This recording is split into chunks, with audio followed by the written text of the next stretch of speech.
Please subscribe Tito Manny Vlog.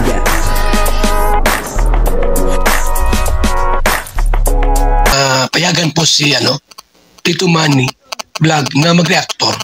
Wala man siyang records ng ng awayan. Grabe na po ang mga nangyayari sa Danjoy, Talaga nga naman, na nakakakilig. Ang bawat eksena.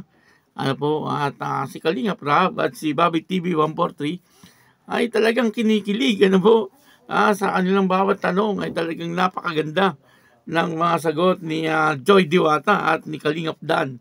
Kumbaga ay talagang in love na, ang bawat isa. Ayon po sa aking nakikita, ay pwede talaga na talagang itong dalawang ito ay talagang in love na sa bawat isa.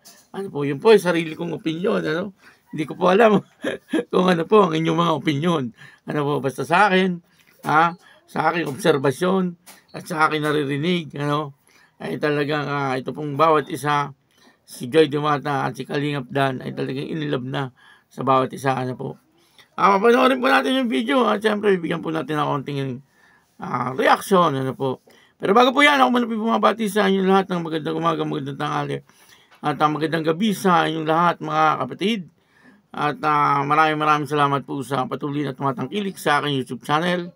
At patuloy po natin suportahan sila Kuya Bal Santos Matubang, Kalinga Prab at Ate Edna Vlog. Ito po yung video, Noorin po natin at kahit kayo ay makakapagsabi na talagang ang bawat isa sa kanila ay in love na. Ito po yung video. Tanong mo natin si Joy bakit blooming siya ngayon, di ba? Ang ganda ni Joy ngayon, Di ba parang wala siyang stress o ano man. Bakit kaya, Joy? Matanong ko lang, Stress din po pero di lang may nag-aalaga po kasi. Maghihintay ka ng kakantungan? Oo, kung hanggang saan mapunta itong Danjoy, kung baliligaw ko. Pero mahal mo?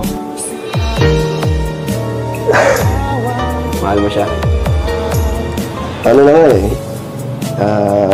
sobra ng